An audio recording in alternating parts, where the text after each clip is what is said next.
as many of you, another record audience tonight. Richard Oswaldson, Money Free New Zealand. I'm going to come at this from a slightly different angle to my colleagues on stage here. If you wouldn't mind coming on a little journey with me, I teach in the aviation sector, been in commercial aviation for over 45 years.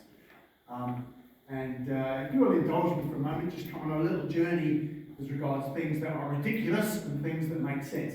And if we were standing here 150 years ago and we were contemplating a long journey across the surface of the planet, could even be the length of New Zealand if you like, and that would be a major undertaking, wouldn't it? We would have to get past the cannibalistic natives and the rivers and the mountains and the swamps and the raging seas, a very perilous journey.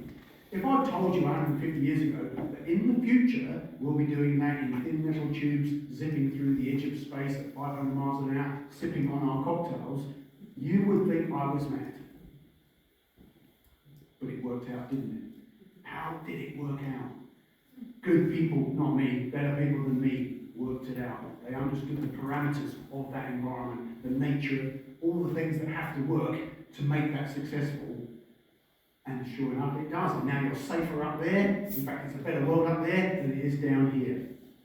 What I'm talking about, a future beyond money, where everything is free and everything is voluntary.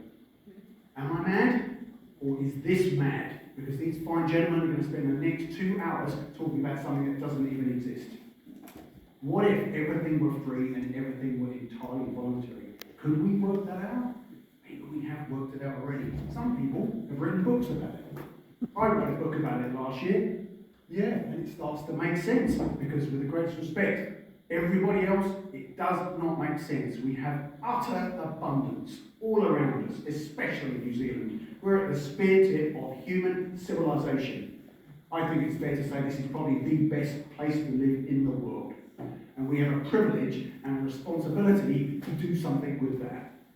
Do we just sit back and say, well, it's not as bad as Gaza, mate, shut up? Or do we have some role in being at the leading edge and guiding the rest of the planet as to where they go next? Because nothing else, with those psychopaths who control those dollars that control every blade of grass, every land, every child, it no longer makes sense, does it? Just imagine. Everybody I know, you could say 5 billion people in this country are kind, empathetic, educated, generous, and cooperative. They all want the same thing. Nobody wants what we have.